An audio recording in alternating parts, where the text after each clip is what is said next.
Gimana? Asia masih kurang nyambung? Udah. Oke. Ya.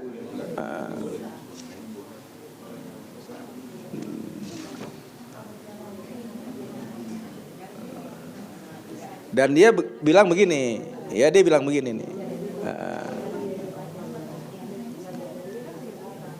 Kesimpulan diambil dari tidak ada ketentuan bahwa kalau kita membayar lebih atau dibayar lebih mesti ada syarat perjanjian, ya. Bayar lebih atau dibayar lebih itu adalah soal keduniaan, dia bilang. Soal dunia. Gitu. Yang pada asalnya semua macam caranya boleh kita lakukan kecuali kalau ada keterangan dari agama yang melarang hal itu. Soal bayar lebih pakai perjanjian nggak pakai perjanjian apa nggak pakai perjanjian itu soal dunia. Kan kaidah para ulama soal dunia itu semuanya halal kecuali ada dalil yang mengharamkan. Ya, soal agama semuanya haram kecuali perintah. Bedanya di situ. Masalah agama harus ada perintahnya. Kalau nggak ada perintah jangan bikin-bikin. Ya, semua masalah dunia halal semua kecuali ada larangan. Nah, dia nuntut larangannya kalau nggak boleh dibikin perjanjian, mana larangannya? Bayar lebih boleh kok. Diterima juga nggak disalahkan oleh Nabi orang menerima. Jadi kenapa Anda bilang kalau pakai perjanjian jadi riba? Dari mana dalilnya? Begitu. Ya? Termasuk? Iya, sepanjang pokoknya tidak lipat ganda, tidak 1 jadi 2, 2 jadi 4 dan seterusnya. Ini argumentasinya Ustaz Hasan, Ustaz Khalil Hasan.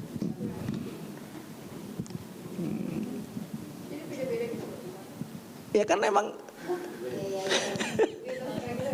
terjadi perbedaan pendapat itu soal biasa. Ya, para sahabat Nabi kan berbeda pendapat kan. Ya kan? Ya. Ini Pak Quraisy bilang gini, perbedaan itu direstui agama. Boleh, para sahabat beda pendapat. Jelas. Nabi masih hidup aja beda pendapat. Cuman masih ada Nabi sebagai solusi untuk memberikan jawaban. Ya, perbedaan pendapat itu direstui. Bahkan Muawiyah dan Ali sampai perang. Ali dengan Aisyah perang, dengan Tolha perang, dengan Zubair perang. Nah, itu kan beda pendapat kan. Padahal mereka adalah orang-orang yang terbaik dalam Islam. Perang, gara-gara beda pendapat. Apalagi kita. Ya, Ibnu Taimiyah mengatakan Ahlus Sunnah berbeda pendapat dengan 3 alasan. Yang masih bisa ditolerir. Masih dalam batas-batas koridor. Pertama, sebagian tahu hadis, sebagian nggak tahu. Pasti jadi beda pendapatnya kan? Beda kan pasti. Yang satu tahu, yang satu nggak tahu. Namun beliau mengatakan ini suatu hal yang gampang solusinya. Yang nggak tahu hadis tinggal ikut yang tahu hadis saja. Selesai. Yang kedua ini mulai sulit nih. Yang satu bilang hadisnya sahih. Yang golongan yang lain bilang nggak sahih. Kita harus percaya bahwa orang yang menetapkan itu hadis sahih berdasarkan kriteria-kriteria yang dia miliki. Demikian juga yang bilang hadis itu nggak sahih. Dia pakai kriteria. Ya Bukhari Muslim aja beda pendapat, guru dengan murid tentang beberapa hadis ya kan, beda pendapat. Gitu. Itu yang kedua. Dan yang kedua nih, sampai hari kiamat nggak bakal ketemu. Karena yang meyakini ini hadis sahih punya sejumlah alasan yang kuat, demikian juga yang mengatakan itu nggak sahih. Dia nggak yakin Nabi ngomong begitu. Gitu. Punya sejumlah argumentasi yang kuat juga. Ini yang kedua. Ibnu Taimiyah bilang begitu. Yang ketiga beliau bilang beda dalam mentakwil hadis. Hadisnya sama tapi takwilnya berbeda. Dan 3 jenis perselisihan ini tidak mungkin bisa disatukan walaupun masing-masing punya kitab banyak. Karena sahabat juga begitu. Ya, waktu Nabi mengatakan la sholata illa fi bani Quraisy, beda pendapat kan? Sahabat Nabi gitu. Ya. Gitu. Makanya di sini Pak Quraisy mengatakan perbedaan itu direstui agama. Yang tidak direstui adalah perpecahan. Nah, ente kalau beda pendapat jangan sampai itu ke sono gitu loh. Masing-masing mesti punya toleransi. Ya. Nah, setiap Anda berusaha untuk menghapus perbedaan, yang lahir adalah teror. Begitu. Bener. Ya. Jadi ini juga perbedaan pendapat. Yang nggak boleh perpecahan. Dan sebagaimana dengan yang sering saya kemukakan, kita selalu mengkaji masalah dengan seluruh pendapat yang berbicara tentang masalah tersebut. Perbedaan. Ya, Anda pilih aja. Tanpa Anda harus maksain pilihan Anda pada orang lain. Itu yang jadi masalah. Kalau Anda mulai maksakan pilihan Anda kepada orang lain, yang orang lain juga milih berdasarkan hujah-hujah yang dijelaskan oleh para ulama. Begitu. Beragama tuh kayak begitu. Ya.